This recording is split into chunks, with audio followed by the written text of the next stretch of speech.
Hi, this is Ennis from Never Stop Trucking. You're doing a live stream today with some questions and answers, and I will be talking about some trucking topics as we go. And today I am going to talk about Fed cutting the interest rates.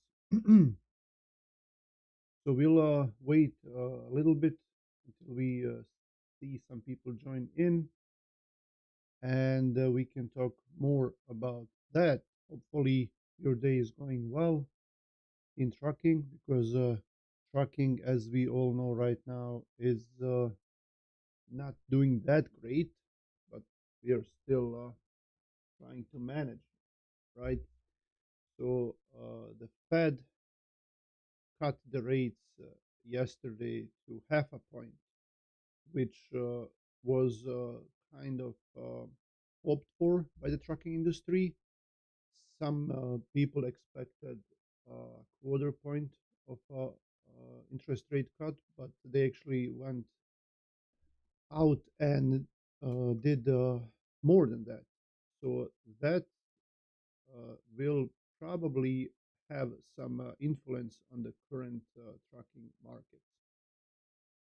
And we might see some better rates soon because it's more likely that investors are going to invest and that more companies will order more goods, therefore giving us more work to do.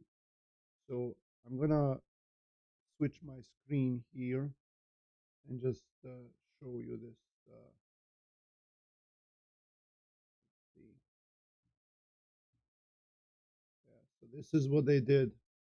Federal Reserve cuts key rate by sizable half point for the first time in 4 years, signaling end to its inflation fight. So, uh, hey, Hussan, hey, Muhammad Hassan, hello, welcome. We're talking about Fed cutting the interest rates yesterday and how that will affect the trucking industry. So here's I'm good. How are you, Muhammad Hassan? Um, I remember you. So the Fed cut the interest rate yesterday, and this will have some impact on the trucking industry. The Federal Reserve on Wednesday cut its benchmark interest rate by an unusually large half point, a dramatic shift after more than 2 years of high rates that helped tame inflation, but also made borrowing painfully expensive for American consumers. The rate cut, the Fed's first in more than 4 years, reflects its new focus on bolstering the job market, which has shown clear signs of slowing. Coming just weeks before the presidential election, the Fed's move also has the potential to scramble the economic landscape just as Americans prepare to vote. Um, so we'll see if this has some impact. I don't think, of course, it's not going to do anything right away, instantly, but hopefully we will see better rates because the brokers will probably have to pay more now that they are getting more freight. Like I said, hopefully, because people are more likely to invest, and they are also saying that the homes will be like we had really explosion of home building projects in the United States. Even here where I live, like you go everywhere, they're building homes, even though the interest rates are historically very high, and people are still buying. So now that they're cutting down the interest rates, I think people are going to buy even more, and there will be probably even a bigger demand for homes, therefore giving us more freight to transport. Uh, Sasha says, saying, I don't have an opportunity to watch in live. Please don't delete the stream. I don't delete any streams. You can go to when you go to the channel and go to live streams, you can see all the past streams, all right, that we had. So I'm not gonna delete them. This is a nice way, difference between a stream and video is that in this way you can engage with people and you can live answer questions if they have any. You can comment or anything on anything, and I'll try to answer as many questions as I can. But it's nice to have something prepared as a main topic, and then while we have the comments and questions coming up, then we can talk about that. So I always say I want to do more live streams, but there's always something going on. Busy days, uh, like sometimes if there are a lot of problems, then sometimes you're like you know that you're like if you go in the front of a camera, you just know that you're not gonna look good because you're really not in the mood, and people can see that on your face, and I don't think that's a good way to engage with people. I guess you have to be fresh. So I want to do these streams as much as I can, but something always comes up. Like yesterday, there were no problems during the day, but I go home and then at 7 p.m. I get a phone call from a flatbed driver. Board of Logistics, pozdrav brate, želim ti svako dobro, super vidio se, dobar kanal. Thank you, same to you. Hvala. And he is calling me around 7 p.m. our time. He is in New Mexico. They are 2 hours behind. Well, actually, no, they were no. He was in Arizona. They were 3 hours behind. And he is at the second pickup at his flatbed, and he's picking up supposed to pick up one crane at the second pickup, and it's not gonna fit. And this driver usually does a very good job of securing the load, and he's like he over secures it, and it takes him longer than usually to do that. But everything just has to be perfect, and he has to add additional straps and chains. So he spent a lot of time at the first stop, and he asked them because there's the same companies, they're sister companies, and he asked them what are they getting, what is he getting the second one, and they told him this one crane. I don't remember the exact name for the piece of equipment, but they said like we're gonna leave enough room in the back for that, and he said okay. So he secured everything, got to the next one, and sure enough, it's not gonna fit. Like it's 5 feet over, and now we have to figure out. And even if they like he has to unchain everything, like couple of hours of work, like undo everything, and then they have to move everything to the front a little bit, and then strap and chain everything back together, and that's going to be just a lot of time. And that shipper, the second one, is saying like, hey, even if we move everything to the front, we are not probably not going to be able to um, to even put that uh, crane on your truck, on the trailer. And then also we're closing in half an hour. So you gotta call the broker, try to. And luckily, we were able to call the broker, and the broker called them, and then he said, "Okay, you guys, like this is not gonna fit. You just continue driving. You don't have to pick up the second one. I'll order a hot shot or another truck." But it took us an hour and a half to figure that out, right? And there is all this frustration for nothing. And I always encourage the brokers and dispatchers and the drivers, say if you have multiple stops, make sure you know the dimensions of the equipment for the flatbed. You know exactly, and so you can plan how much room you need for that second stop, and you leave extra room, right? uh, Ask for pictures for dimensions, so gather as much information about the load as you can before you go to the first pickup and the second pickup, right? Let me take a look at comments. Hey, been a while.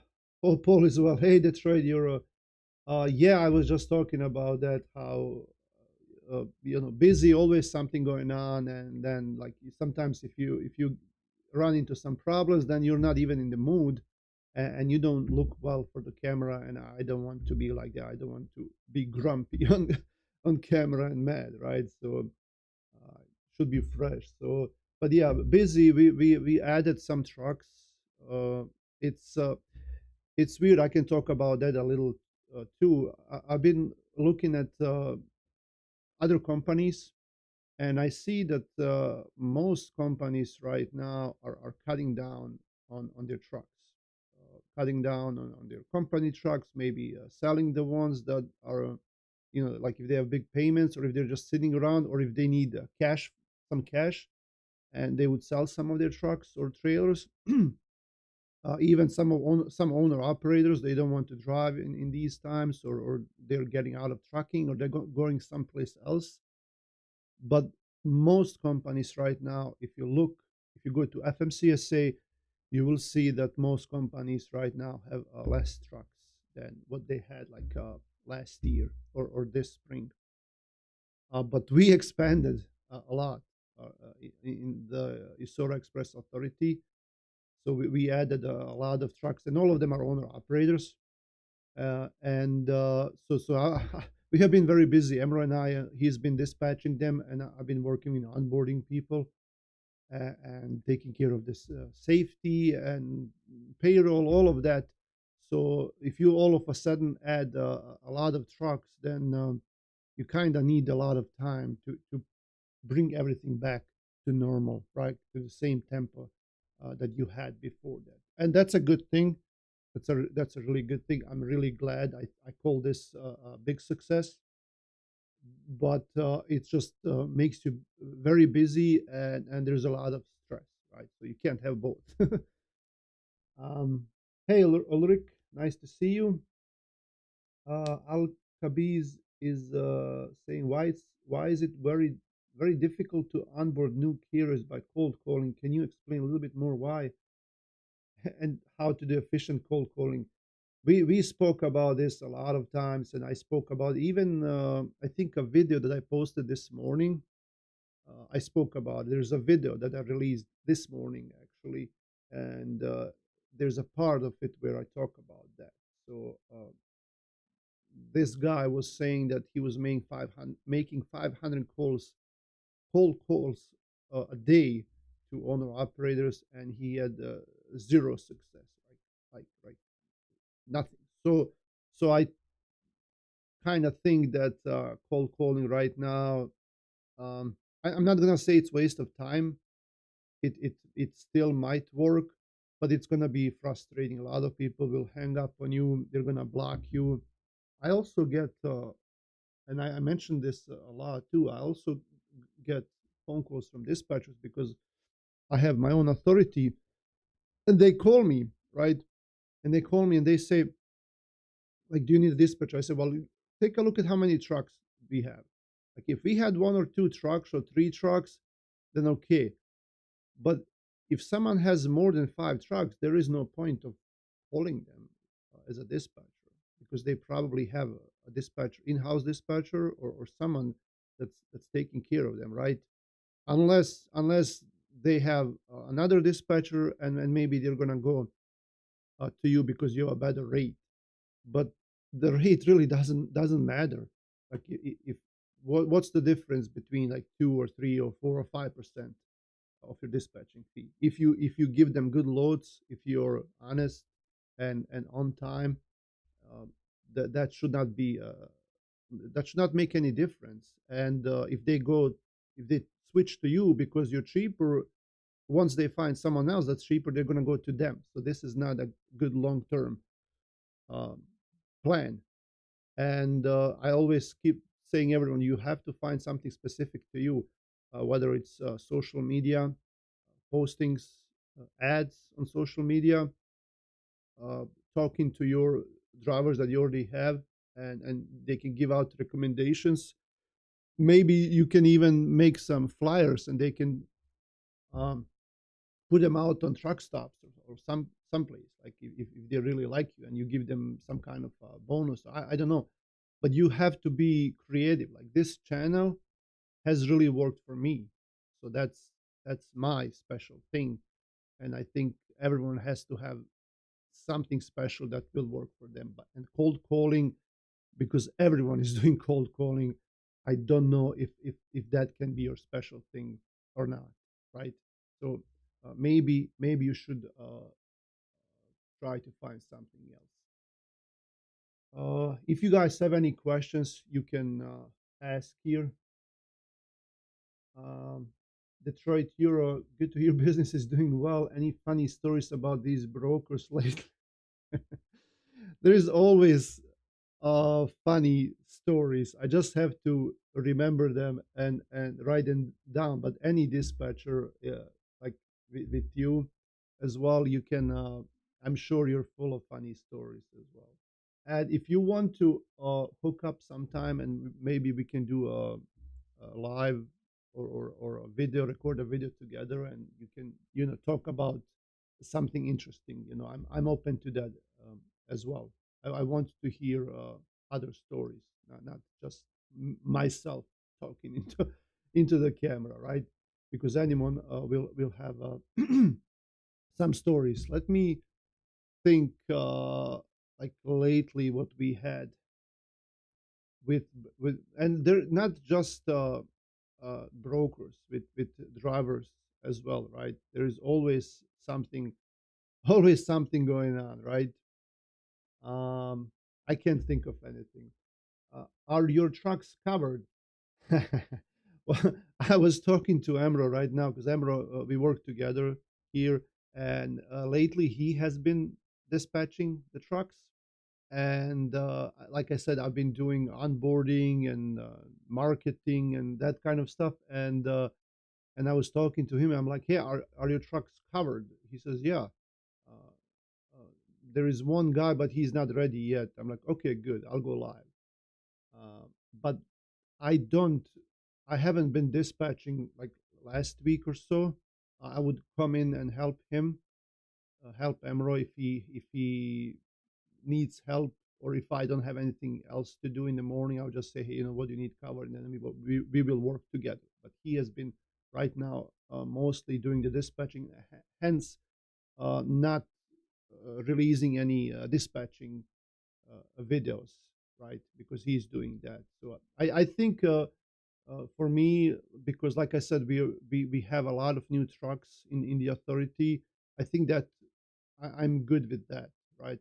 I'm good with maybe talking to people, getting them on and onboarding them, and doing the whole procedure from.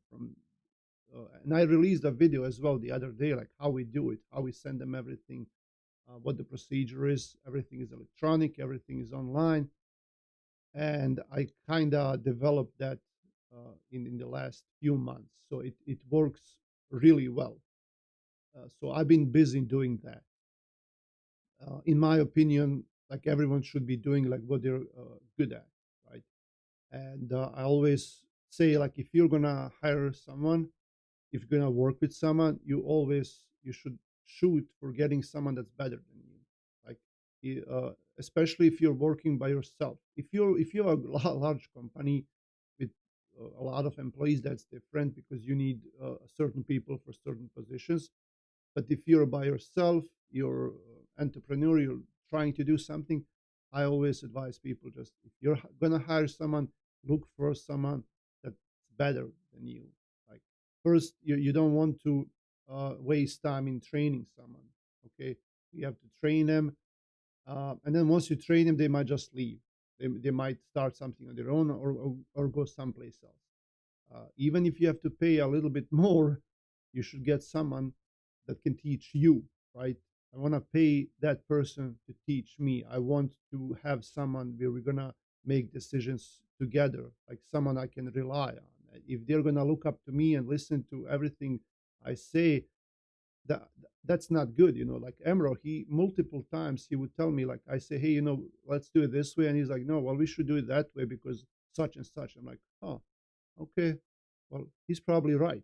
And I'm glad to have someone like that. And then even with dispatching, he's really good. And I'm like, okay, well, you do that, I do this. So everyone is doing their part, right? Is the best Alien Shah is asking, is the dispatch business good for dispatchers nowadays? Uh, Not really.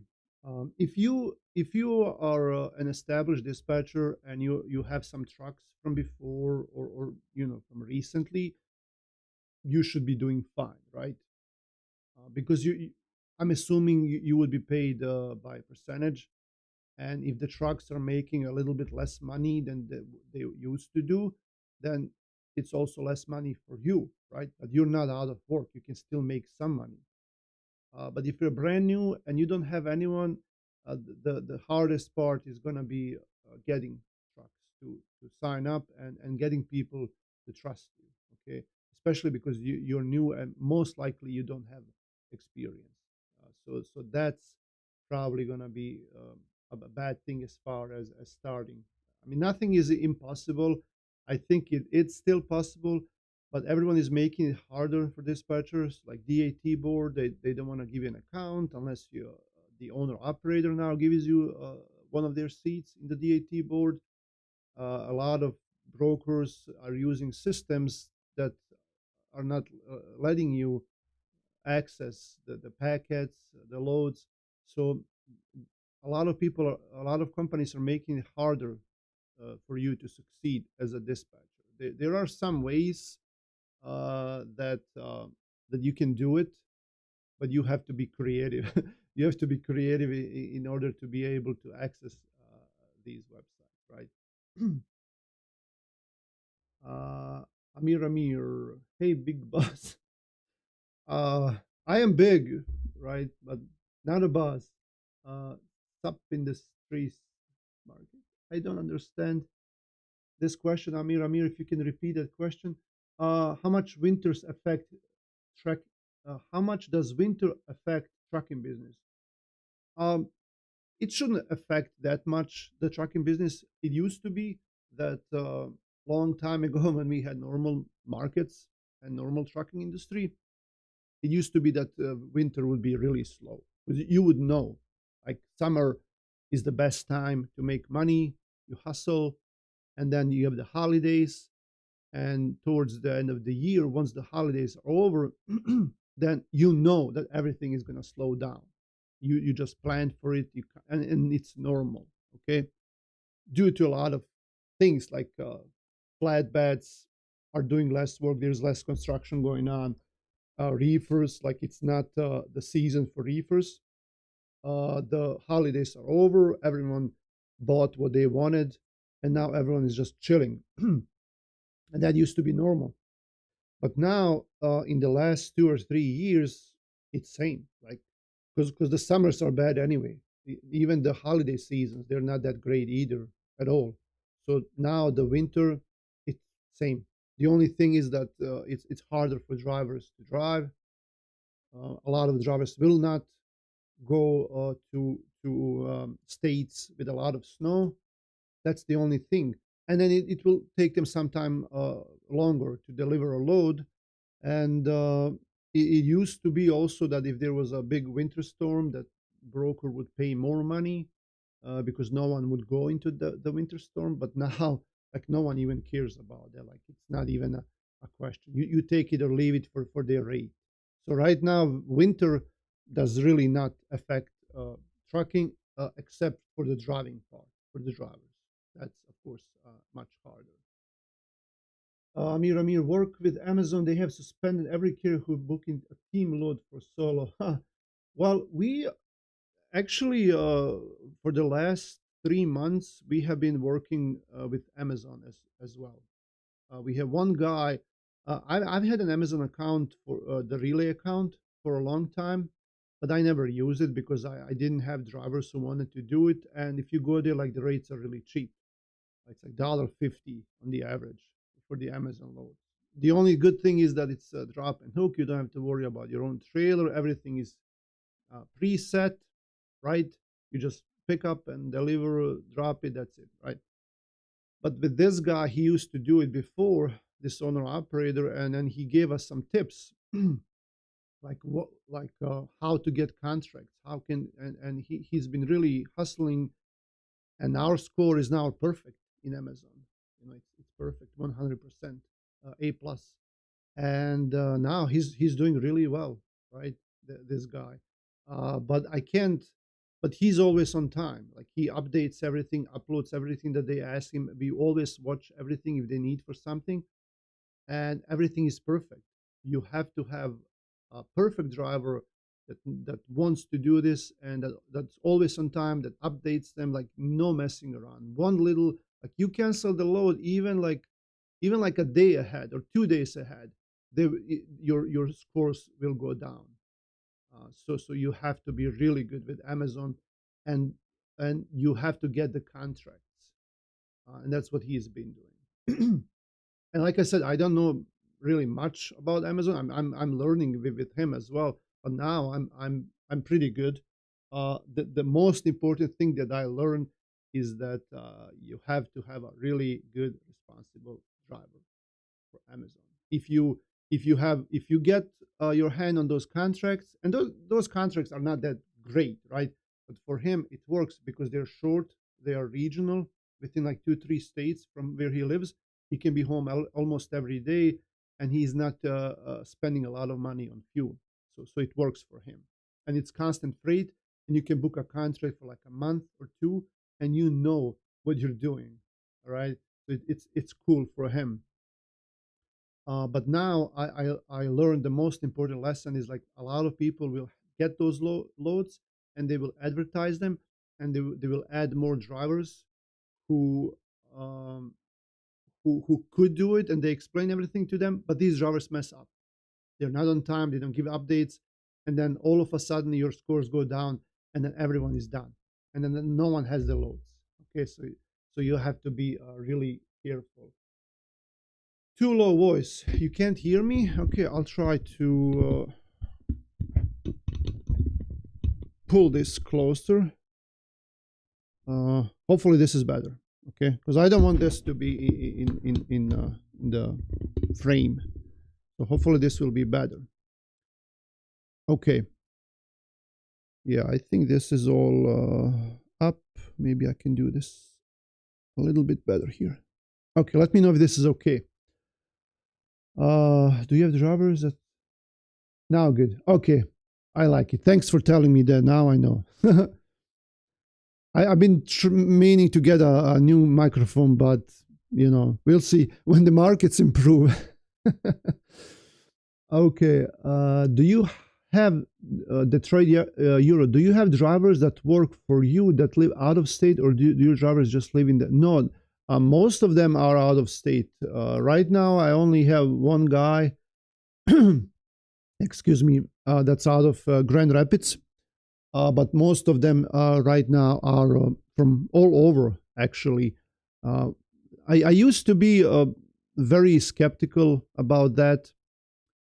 I was trying to avoid hiring people from outside of Michigan, especially with my own trucks, because everyone knows that sometimes drivers tend to leave trucks away from you, and you have to go find them and recover them somehow, right? So I was trying to avoid that trouble. But with owner operators, you know, it's their own truck, and they can live wherever they want to. Okay, and we can do everything electronically. They can come here for the initial meeting, or I can send them everything in mail. So, like I said in one of my recent videos, I developed a system for that. So now I really don't care where they're from, unless they're from California. California is really specific. Our insurance, sometimes it takes them a long time to check someone from California, but that's the only thing, right?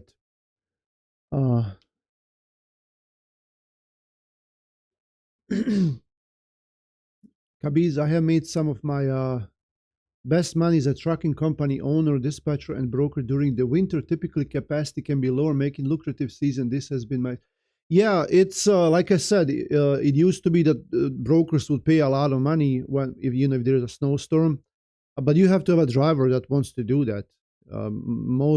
Some drivers will not do it. Some of them will, but this last few years, it's just like it's same. Everyone can have their own experience. Depends on where you are. Yeah, especially if you maybe live in one of those bad areas. I mean, I'm in Western Michigan.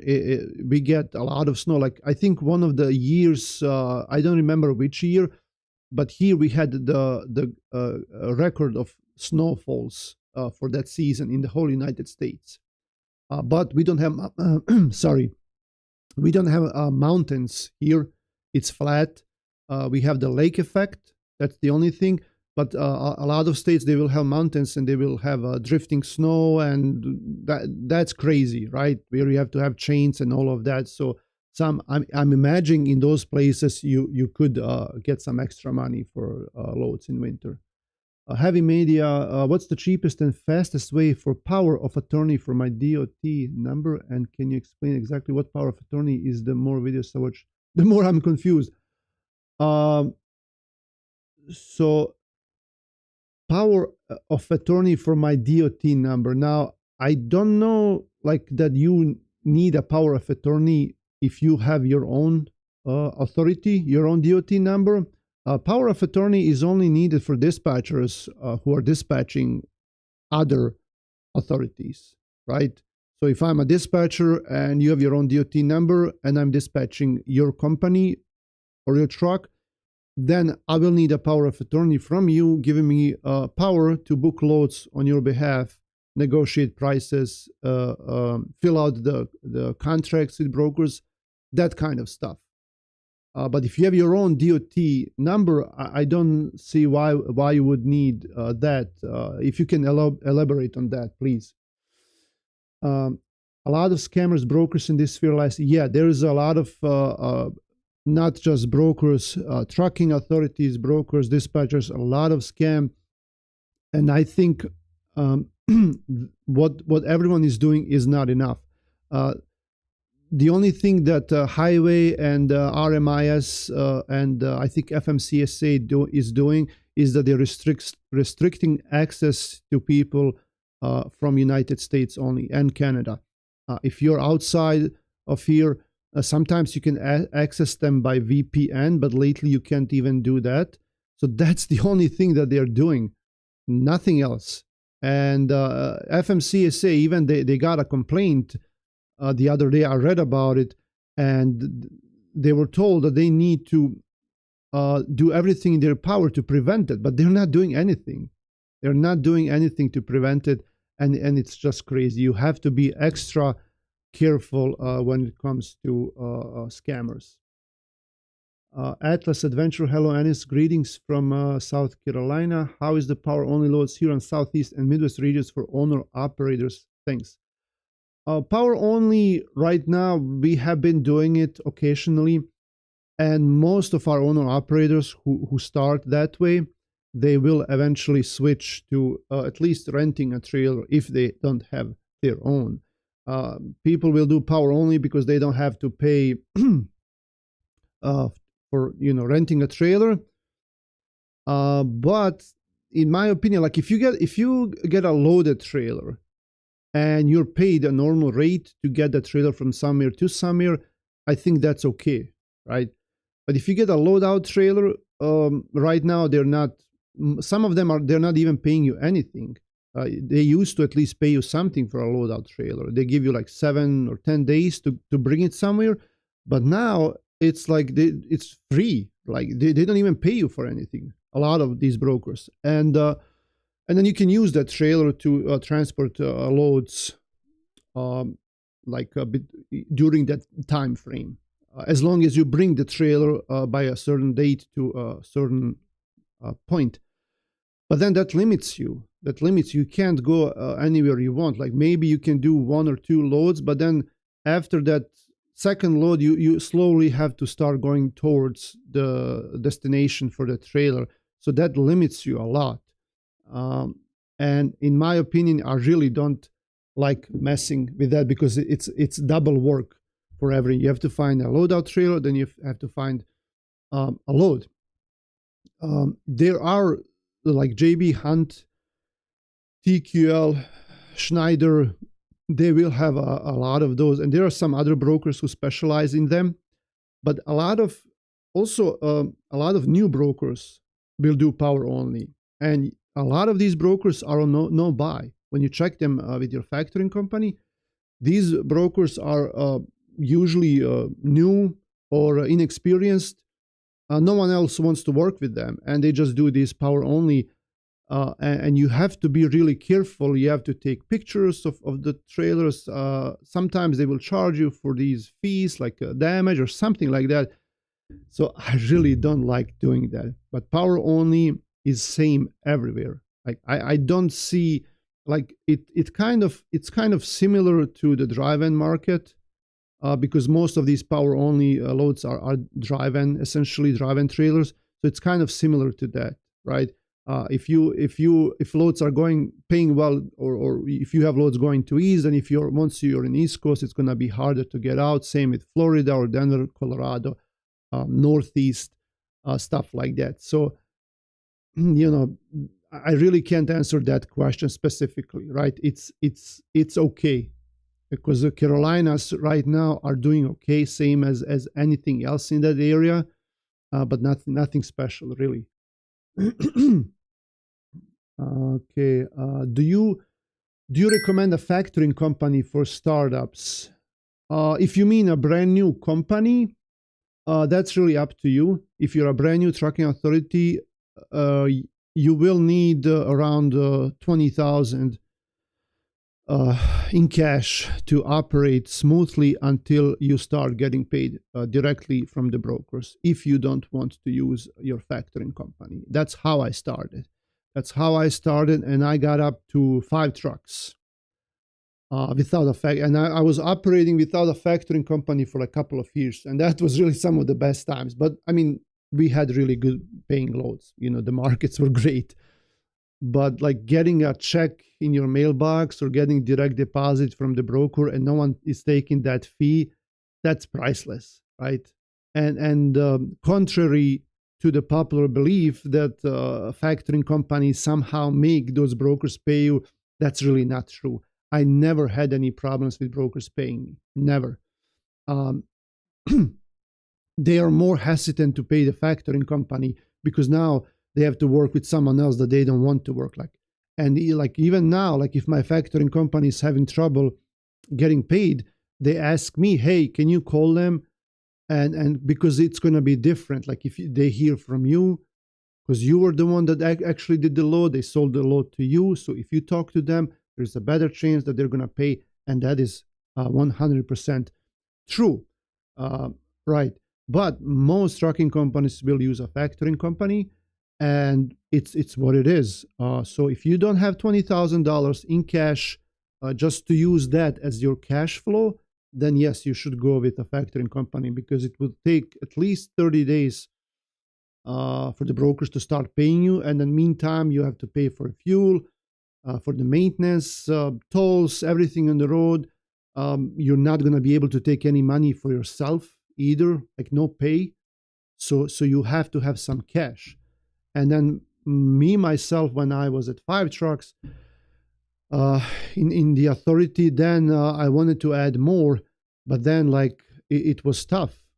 Because like I said, for every truck that you add, you have to have $20,000 in cash, and that was tough. And then I switched to a factoring company, and that allowed me to add more trucks. Because remember, if you have your own authority and you're adding trucks and you don't have a factoring company, like you have to pay that truck and the driver, owner, operator, all of that, and their fuel that they're using, because they're using your fuel cards. You have to pay them for at least a month until you start getting paid from brokers. All right.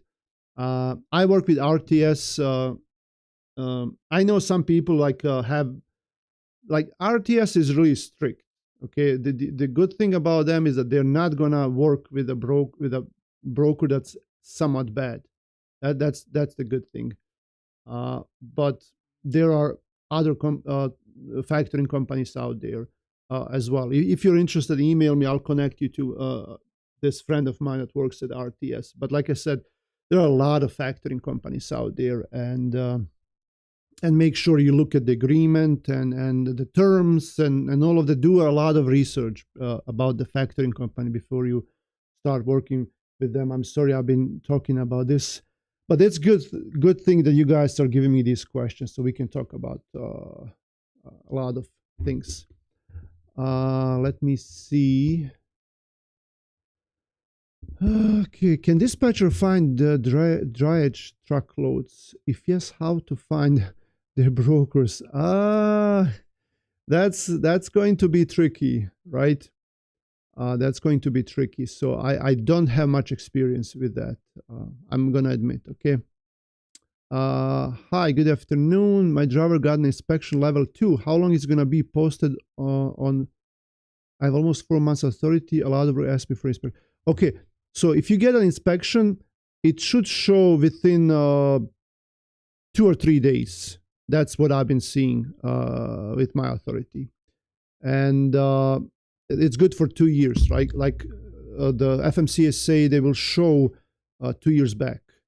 So if you have an inspection now, in 2 years they will delete that one. And to me, I don't think that's fair, because the percentages that they get, like out of service percentage and all the scores, they take into account 2 years. Now, if you have a really bad inspection or out of service, good thing is that in 2 years it will expire. But then also, if you have good inspections, those inspections will expire too. So it depends. Like whatever you did, whatever you had in the last 2 years, that's what counts. But it should be there in a couple of days. You can also, what I did when I got my first inspection in my authority, the driver sent me that, because you have to sign it and send it to that state where he got the inspection. So the driver sent it to me, and I used that, and they said, hey, you don't have any inspections. Hey, well, I just got one yesterday or today, and I will send it to them, and that should be enough. That should prove it, but it should show there pretty soon. Is this time good for solo dispatchers? Love your videos. Thank you. I spoke about that. If you want to rewatch the live, I did really speak about that. If you're brand new, so what I said is, if you're brand new, it's going to be very tough. Okay, but yeah, you can watch from the beginning later. I think only strong experience this person can survive in this market. That is 100% correct, Amir. And I would just add that stubborn dispatchers will survive, because Emro and I mean, we have been doing this for a long time, and no matter what happens, we're like, okay, we have to keep going. There is no, like, what else am I gonna do, right? Even like if you don't have any profits, even if everything is going bad, everything is going downhill, like 1 week everything is like falling apart, next week like you're seeing the light at the end of the tunnel, and you still have hope. They're like, okay, yeah, well, and then next week it's same thing. So if you're really stubborn and you don't want to give up, you're gonna survive. If you're like, hey man, screw this, I'm gonna do something else, then and I don't blame people who do that, right? I don't blame them at all. Heavy Media, thank you for your channel. Also, you're welcome. I almost have like 500 videos now. It's crazy. 500 videos. That's a lot of videos. It's a lot of recording and editing, and man. But I'm glad I did them. I met so many cool people. Like I see here, even the live streams, I see so many familiar names. So that's really cool. Thank you for the channel. I use the FMCSA website to fill out the information for my DOT number myself. Once completed, it says I need power of attorney. No. You need the only thing you need is the BOC3 and the insurance. There is no, maybe when you were filling the application, maybe you accidentally checked something or filled out something like that. So there is no power of attorney. No, if you're doing it for yourself, there is no power of attorney. 100%. I'm owner operator for my LLC in dispatch. Okay. Seems like you're booked up for the. Yeah, I was talking about Amro. He's actually. I think he had one truck left, and I don't know if he covered him. But yeah. Okay. Let me see. Does your carrier offer any drop and hook rate? I don't know if you're talking to me or someone else because I do have my own authority. Most of power only Amazon loads you need a relay load board. Yes, I do have a relay load board. How much are you charging for doing dispatch service for a client who has a box truck? We have Chris. Chris is working with dispatching other authorities, and right now he's not taking any box trucks, unfortunately. So we don't really work with box trucks right now.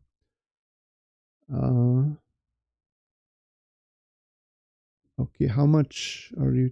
My carrier has 2 inspections in 1 year. Authorities 1.5 years old. Today a broker told me we need more inspections. Yeah, some of them will ask for 3 inspections. I know, it's ridiculous. Well, sometimes they will say 1 or 2 or 3. It's crazy. Tips to convince carriers to onboard with us and what we should not say to him. Now this is getting tricky. Tips to convince carriers to onboard. Well, if you have a carrier that hasn't hung up on you after 5 seconds, let's say 10 seconds, you're onto something, right? You're onto something.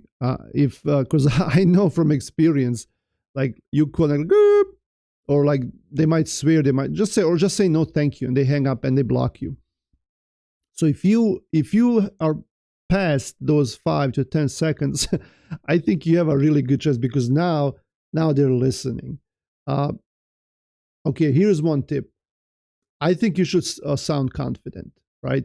Don't sound like you're scared to death, and they're like, oh, like you're watching, listening to their every word and like trying to make an excuse or like keep calling them sir or ma'am or sorry, like that. Just be confident. Just show them that you know what you're doing. If they don't want it, fine. Just keep going.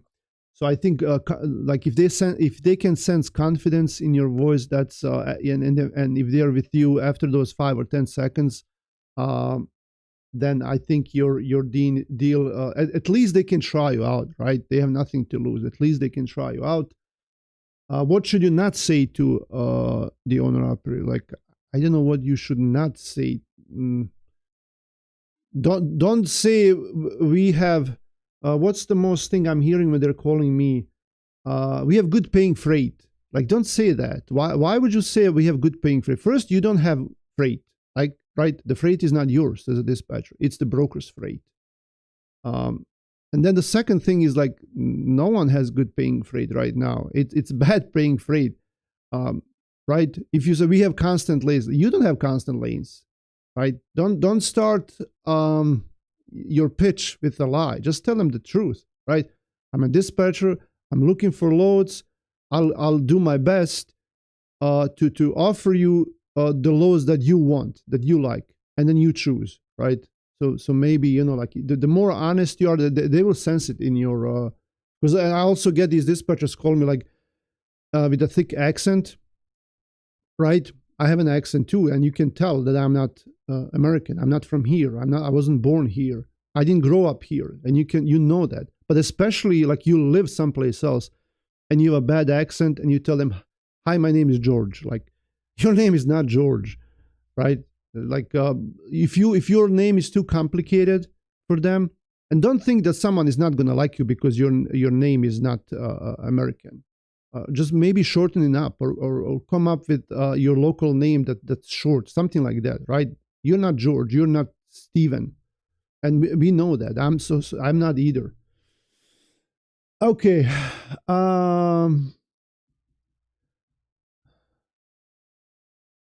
Which country have more overseas dispatches? Oh man. I think like the second thing, like heavy media is saying damn ads every time it starts getting. I have no control over that, so I'm sorry. I do apologize on YouTube's behalf because they're bombarding you with ads. But anyway, which country has more overseas dispatch? Oh man, I should do a video about this. This could be a funny video, but I just don't want to offend anyone.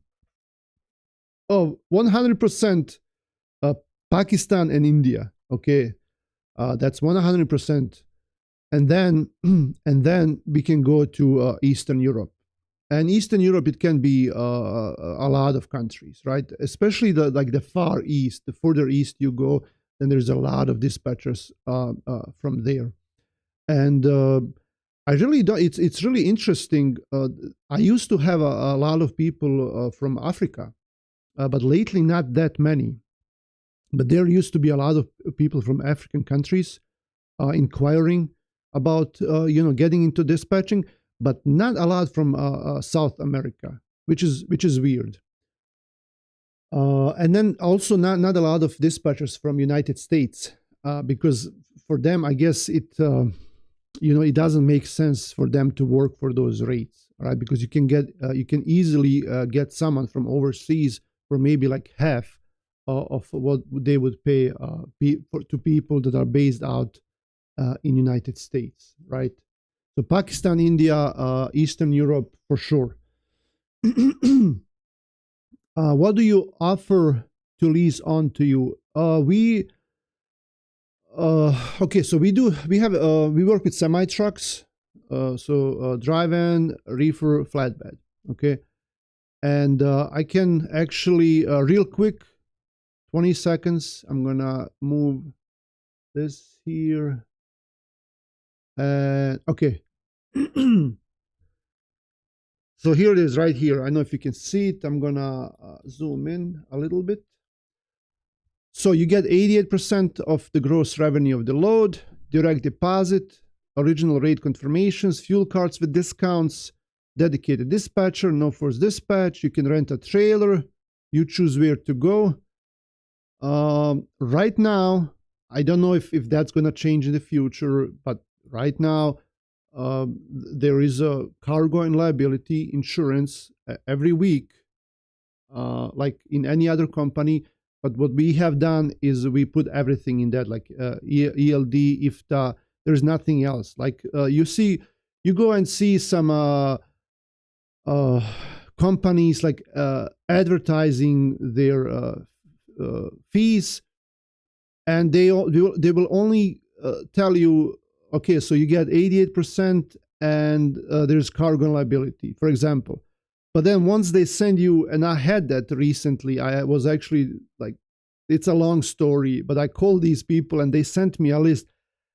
The list was this big of additional fees. It's crazy, like $5 here, $8, 15.61 for something.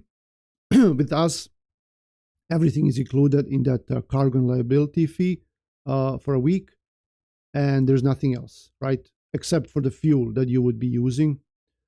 And then if you're renting a trailer also, or if you're having our plates, right? But if you have your own plates, you have your own trailer, or if you're doing power only, there is only the dispatching fee, or we should say the commission, cargo and liability, and the fuel that you use. You have to have 2 years of CDLA experience. That's the insurance requirement. Pass a drug test and be registered with clearinghouse. Of course, pass clearinghouse. And the driver has to be approved. So right now, the weekly liability cargo insurance is $300, but like I said, IFTA and ELD is included in that. But that's right now as of November. No, yeah, November. No, yes. What is it? September. September 24. Okay, let me see here. What else do we have? Which country are you from, and how did you reach USA? And you started dispatch before in oh no, I'm originally from Bosnia, which is Eastern Europe. You could say it's, they like to call it the Balkans area. It used to be a part of former Yugoslavia, but it is it's Southeastern Europe. If you want to call Eastern Europe, that's fine with me because we all sound the same. Most of us are Slavic people, so it's our languages are very similar. But I got here in 2001. That's a different story, and I got my CDLB in 03 and my CDLA in 05. So I started driving. I drove for 10 years, actually, and then I got into dispatching and started my own trucking company. So it's just because like you come here and back then everyone, like I was a refugee, right? I was a refugee because we were from a war-torn country.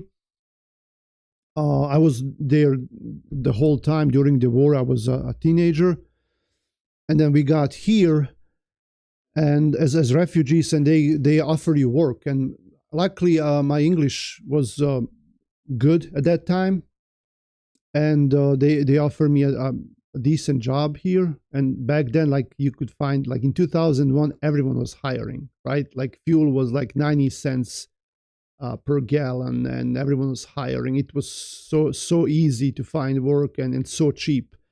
And then, but you look, a lot of your friends are starting to drive trucks, and because like you get here from a foreign country, what are you gonna do? You don't have higher education.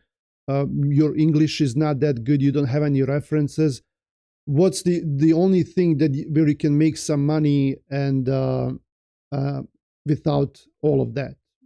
Could be maybe construction, I don't know, or trucking. So everyone started going to trucking, and that's what I did. I did the same thing. You look at all your friends and your family, and everyone is buying trucks and starting to get into it.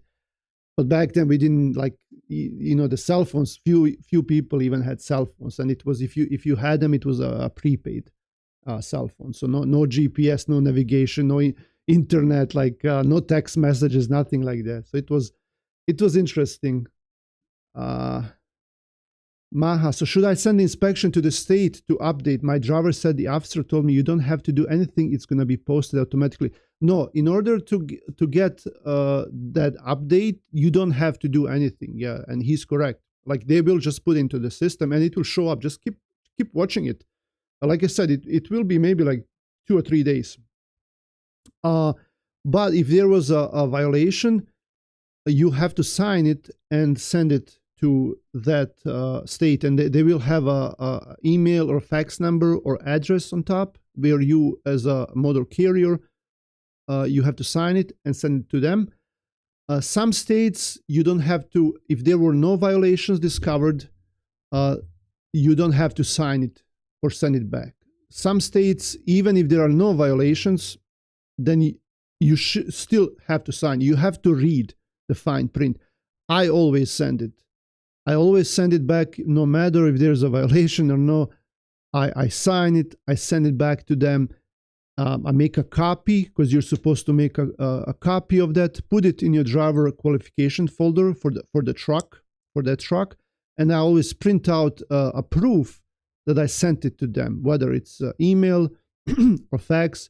Print it out, put it together into driver qualification folder, just so like now, like you're all set. You don't have to do anything. You don't have to worry about anything now.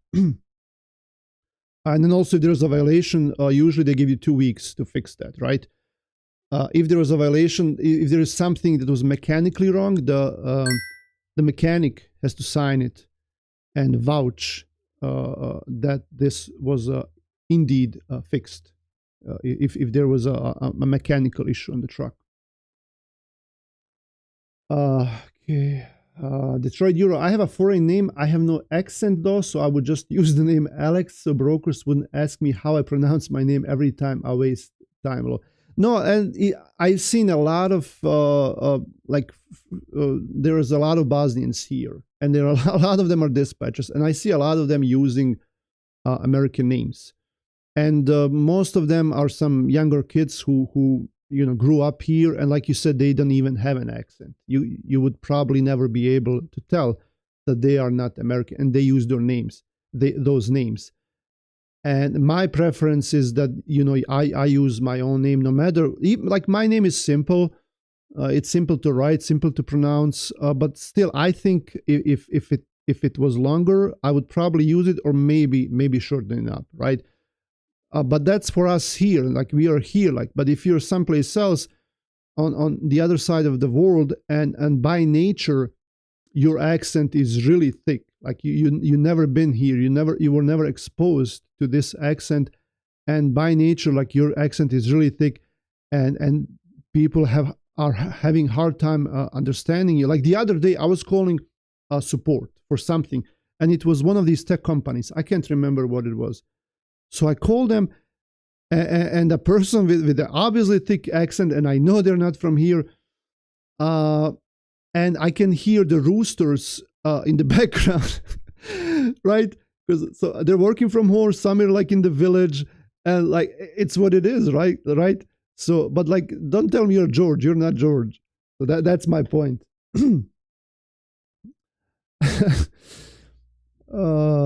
Is 1900 from Detroit to New Jersey 600 miles good for a box truck? Yeah. Yeah, it's good for a box truck, definitely. But from there, it's going to be tough unless the driver is going home. But even if not, like even if you have to do some deadhead, like that's a good rate. How are you surviving? Honestly, reefer loads are bad. Can't imagine what's driving. We are transitioning more and more towards owner operators. So in the last 2 years, I've sold a lot of trucks and vans and trailers. So I want, like, ultimately owner operators, right?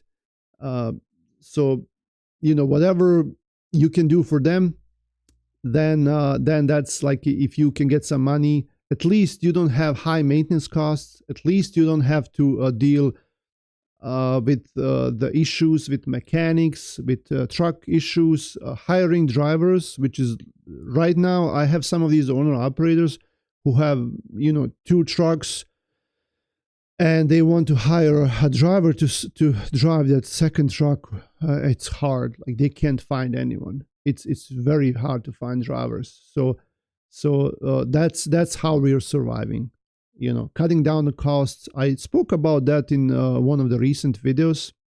Cutting down the costs as much as you can, and trying to learn to live that way, right? So it's what it is.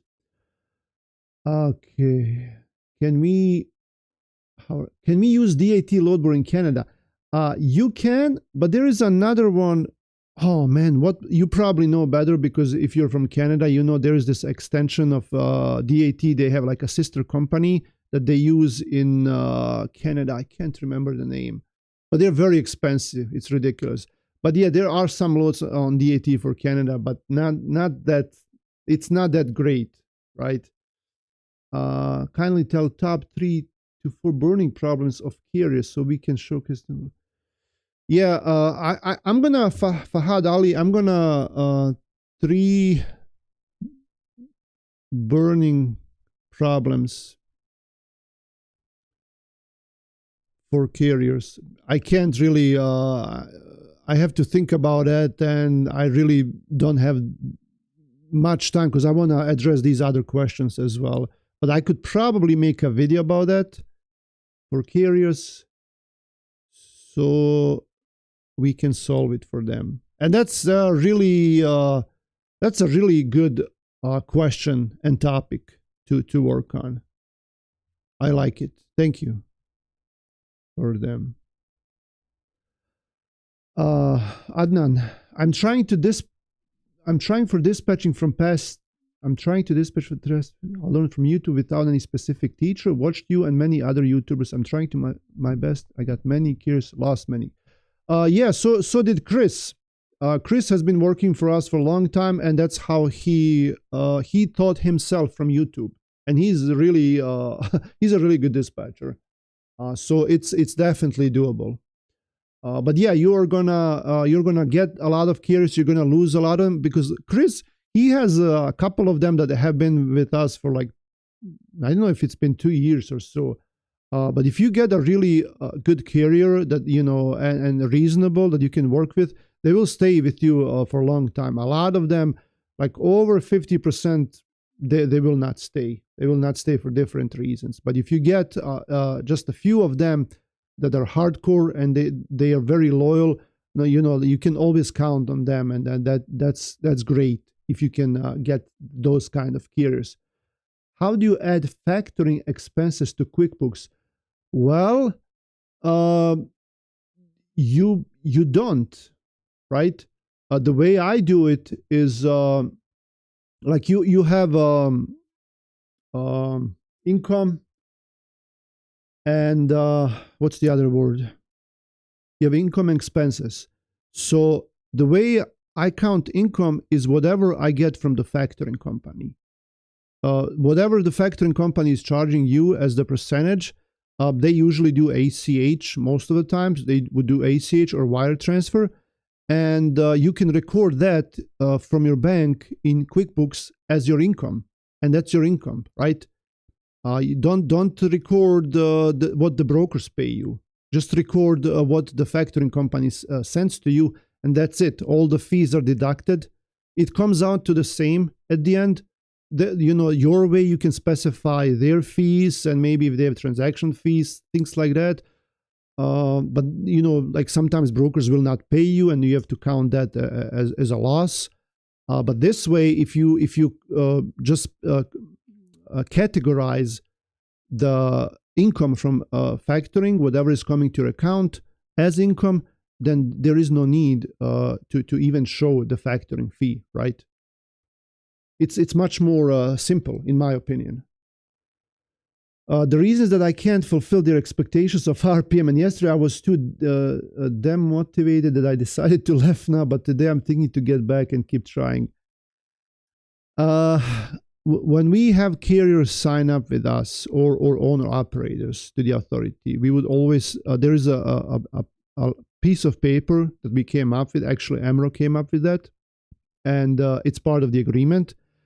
And we are talking about their expectations, and we tell them that we will do our best according to what the markets are, right? We will try to give you the best loads. We are not going to settle for average, because if the average is $2 per mile, then you can get $1.50. You can get $2.50, right? We will not settle for $1.50 or even $2. We will try to get you the best rate. But you have to be aware of the fact that the markets keep changing constantly, and there is not much that we can do about that. So we make sure that they understand it. And then even like down the road, and they would sometimes say, hey, well, I need better loads. Okay, well, we have a couple of choices. Like, you can either not go anywhere, especially if you're at home, then like you're like, okay, I'm just going to stay at home. I'm not going to go for that. And I respect it. But if you're on the road, it doesn't make sense for you to sit in a bad area because there are no loads, right? Let's get you to a better area. Whatever they're paying, we will find you the best one that's paying out of there, whatever it is, we'll get you to a better area. And then from there, we'll start fresh. Okay, if you want to drive. If you think that this is not making any sense for you, and like I said, I don't blame you as a driver if you think that, I totally respect that, then just wait for better times. But if you want to drive, have trust in me, because you have to look at the big picture at the end of the week, not just for one load or two loads or three. You have to look at the big picture, take all the averages into the account for the whole week or the whole month or the year, and go from there. And then, we will figure out what your RPM was, right? You put all those loads together, the mileage and the pay and your expense and all of that, and then we'll see what even like your cost per mile and rate per mile. So that's what I try to tell them. But if they're stubborn and okay, if they want to go, they're gonna go. So you find someone else, and it's what it is. It's normal. How to do marketing? I'm providing dispatch service to carriers. I have a few videos about that, about marketing, and maybe I can do more. But I spoke about that at the beginning, a little bit at the beginning of this stream. If you can rewatch later. Can you make a minimum of 10K a month net every month as an owner operator? So when you say net, what do you mean by net? Because I do see people saying net, but then afterwards they would say, well, fuel expenses and all of that, because net is something after you deduct all your expenses. Gross revenue is what you're getting. For example, you're getting paid for a load of 2,000 and then 1,500, 2,000. At the end of the week, you made so much money. That's your gross, right?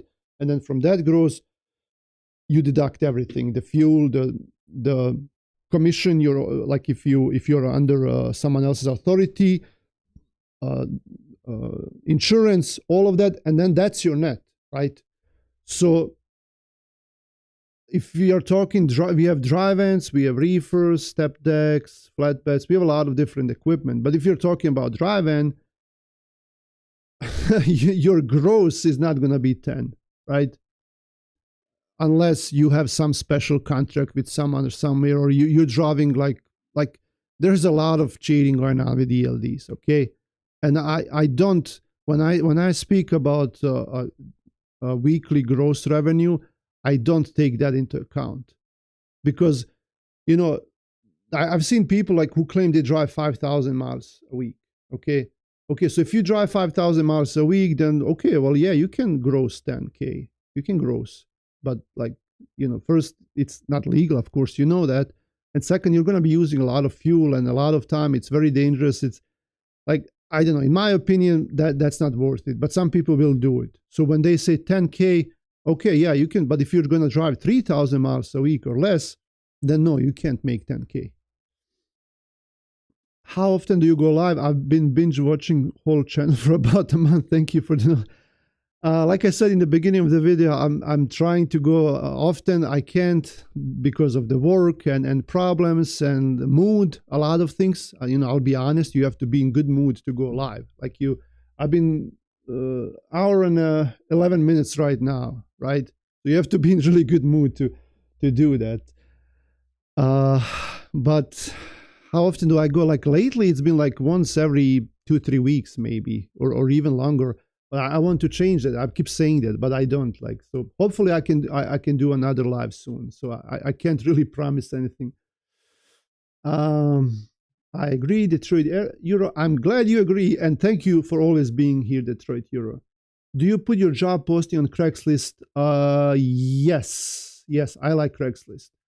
How much you get from New Jersey? I don't know. I don't work with box trucks, honestly, but I do know that the rates are really bad, and that rate that you gave me to New Jersey was good.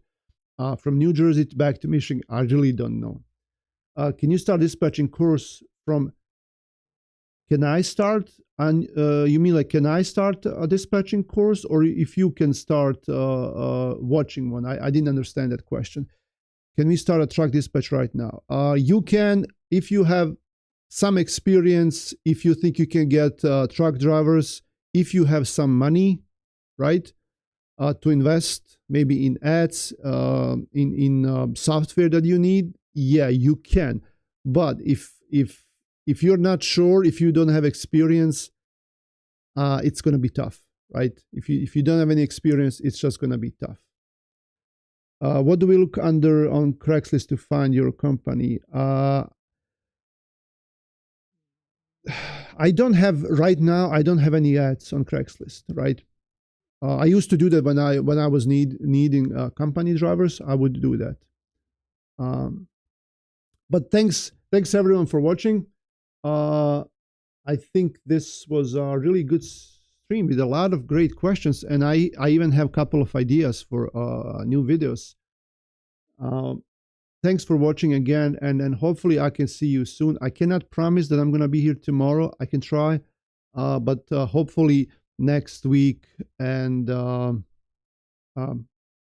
ciao, take care, and istučimo se ako Bog da. Ako Bog da. I'll see you guys later, and you have a great day. Stay safe.